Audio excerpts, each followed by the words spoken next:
আসসালামু আলাইকুম। পঞ্চম শ্রেণীর প্রিয় শিক্ষার্থীরা, আমরা আজকে পড়ব তোমাদের বাংলা বইয়ের ভাবুক ছেলেটি এই গল্পের অনুশীলনীগুলোর সমাধান।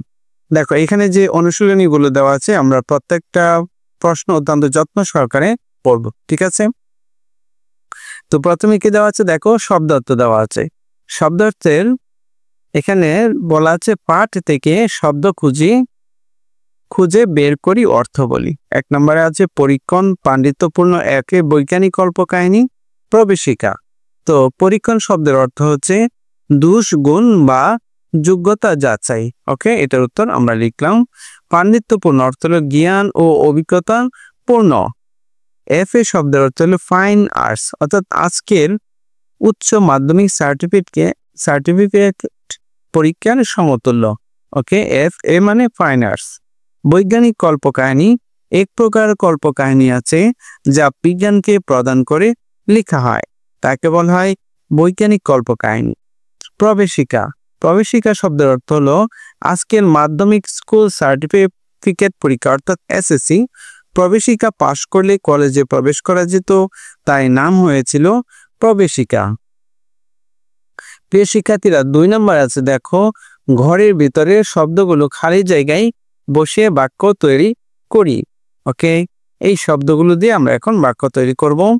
তো প্রথমেই কল্পকাহিনী, আবিষ্কার, কল্যাণ, পাণ্ডিত্যপূর্ণ, দুরন্ত, পদার্থবিজ্ঞানের বিষয়ে, বাড়িতে, অতি ক্ষুদ্র, কর্তব্য, প্রাণী জীবনের, এই শব্দগুলো আমরা উপযুক্ত জায়গায় বসে শূন্যস্থানটা পূরণ করব। দেখো, তার এখানে আছে কি ড্যাশ আছে, বক্তৃতা শুনে তাকে অধ্যাপনা করার আমন্ত্রণ জানানো হয়। তার কি বক্তৃতা শুনে? পাণ্ডিত্যপূর্ণ বক্তৃতা শুনে, অর্থাৎ আমাদের এই পাণ্ডিত্যপূর্ণটা 1 নম্বরে বলবে। 2 নম্বর হবে, অর্থাৎ খতে হবে দেশের দেশ করার জন্য তিনি নিজ দেশে ফিরে আসেন। কি করার জন্য? কল্যাণ করার জন্য। এখানে আমরা কল্যাণ শব্দটা বসিয়ে দিব। জগদীশচন্দ্র বসুর আশ্চর্য সব কি হবে? এখানে আবিষ্কার দেখে আইনস্টাইন মুগ্ধ হয়ে ছিলেন। চিন্তা করা যায়, আইনস্টাইন মুগ্ধ হয়েছিলেন। ওকে, ঘতে আছে জগদীশচন্দ্র বসুর নিরুদ্দেশের কাহিনী বাংলা ভাষায় লেখা প্রথম বৈজ্ঞানিক কল্পকাহিনী। এটা কি? এটা হচ্ছে একটা কল্পকাহিনী। ওতে আছে ছেলেটি নয়। আচ্ছা, ছেলেটি এখানে আমরা কি লিখবো জানো? ছেলেটি নয়, ছেলেটি কি নয়? দেখো, এই জিনিসটা তোমাদেরকে একটু দেখিয়ে দিচ্ছি। দেখো, ছেলেটি দুরন্ত নয়, এখানে কি হবে বলো? দুরন্ত নয় কথাটি হবে। ওকে, তোমরা এখানে লিখে নিও দুরন্ত নয়।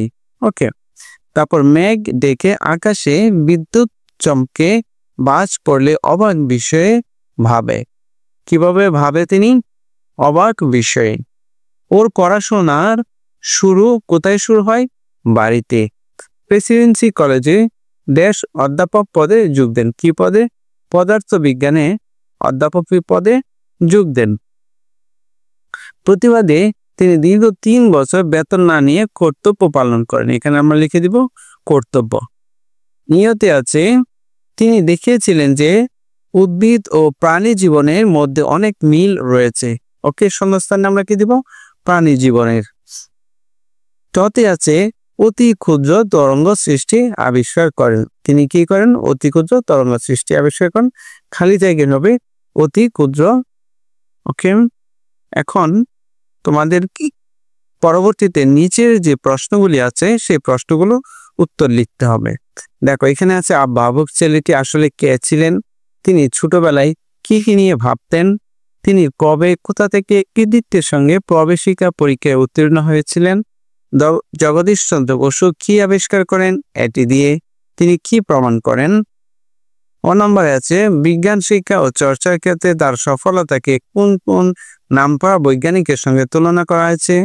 তারপর যত আছে তার সম্পর্কে আইনস্টাইন কি বলেছিলেন এবং কেন বলেছিলেন? এই প্রশ্নগুলোর উত্তর আমরা এখন লিখব। দেখো, প্রথম প্রশ্নটা কি? যে ভাবুক ছেলেটি আসলে কে ছিলেন? এটা উত্তর লিখবো, ভাবুক ছেলেটি আসলে ছিলেন জগদীশচন্দ্র বসু। তারপরে খতে আছে দেখো, তিনি ছোটবেলায় কি নিয়ে ভাবতেন? ওকে, কি নিয়ে ভাবতেন? দেখো, আমরা লিখবো তিনি ছোটবেলায় যা নিয়ে ভাবতেন। 1 নম্বর লিখবো মেঘ ডেকে আকাশে বিদ্যুৎ চমকালে বাজ করে কেন?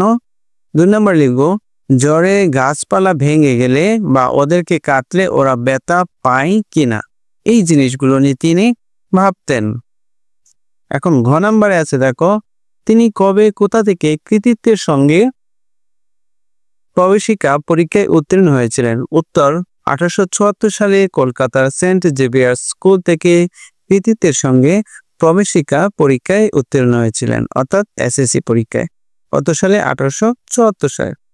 1 নম্বরে দেখো, জগদীশচন্দ্র বসু কি যন্ত্র আবিষ্কার করেন? এটি দিয়ে তিনি কি প্রমাণ করেন?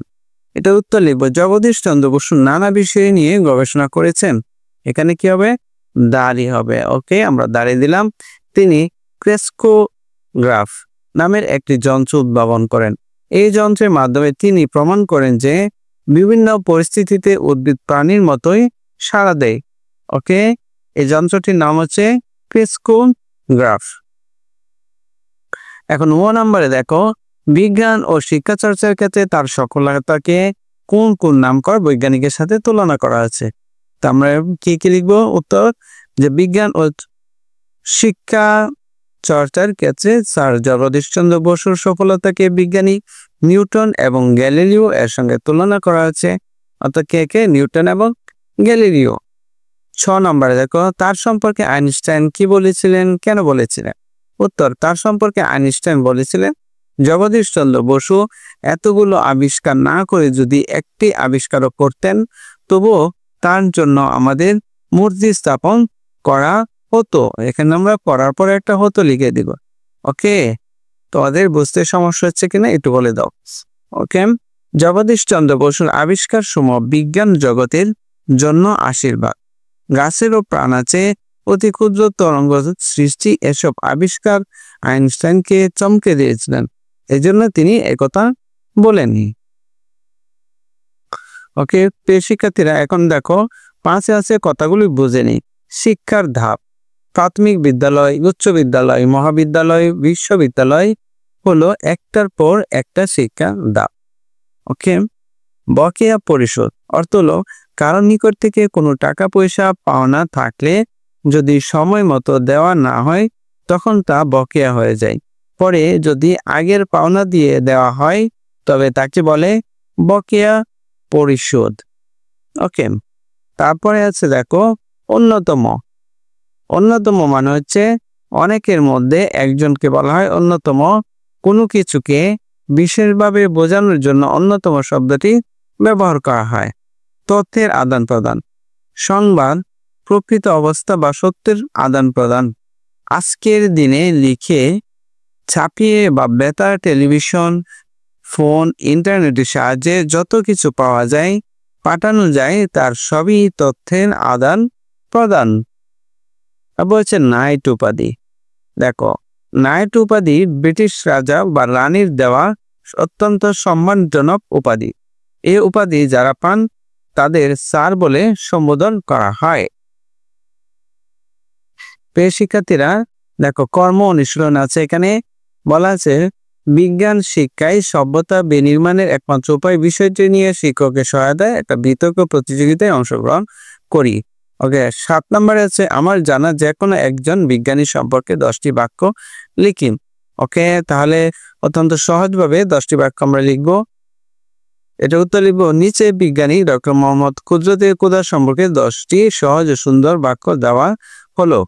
ঠিক আছে, তারপরে দেখো মোহাম্মদ কুদরত কুদা একজন বিখ্যাত বাঙালি বিজ্ঞানী ছিলেন।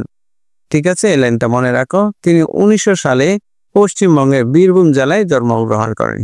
তিনি রসায়নবিদ হিসাবে বিশ্বজুড়ে খ্যাতি অর্জন করেন। তিনি বাংলাদেশের বিজ্ঞান চর্চা ও শিক্ষার উন্নয়নে বড় ভূমিকা রেখেছেন। তিনি বাংলা ভাষার বিজ্ঞান চর্চা চালু করার পক্ষে জোরালো ভূমিকা পালন করেন। প্রিয় শিক্ষার্থীরা, তারপরে আছে দেখো স্বাধীনতার পর তিনি জাতীয় শিক্ষা কমিশনের প্রধান ছিলেন। ঠিক আছে, আমরা ডক্টর মোহাম্মদ শহীদুল্লাহ সম্পর্কে লিখছি। তার নেতৃত্বে ডক্টর কুদরত কুদা সম্পর্কে আমরা এখানে লিখছি। তার নেতৃত্বে কুদরত কুদা শিক্ষা কমিশনের রিপোর্ট কি তৈরি হয়। তিনি বহুবিজ্ঞান বিষয়ক বহু রচনা করেন, যার ভাষা ছিল সহজ ও শিক্ষামূলক। 1984 সালে তিনি মারা যান, তবে তার অবদান আজও মানুষ মনে রেখেছে। ওকে প্রিয় শিক্ষার্থীরা, আমরা এই অধ্যায়ের প্রায় শেষের দিকে চলে আসছি। আরেকটা লিখব, অর্থাৎ 10 নম্বর লিখব, তিনি বাংলাদেশের একজন শ্রেষ্ঠ বিজ্ঞানী ও শিক্ষাবিদ হিসেবে স্মরণীয় হয়ে আছেন। প্রিয় শিক্ষার্থীরা, আমাদের এই লেকচারটা শেষ করেছি। তো পরবর্তী ক্লাসের জন্য সবাই সাথে থাকো। আজকের মতো এই পর্যন্তই। আল্লাহ হাফেজ।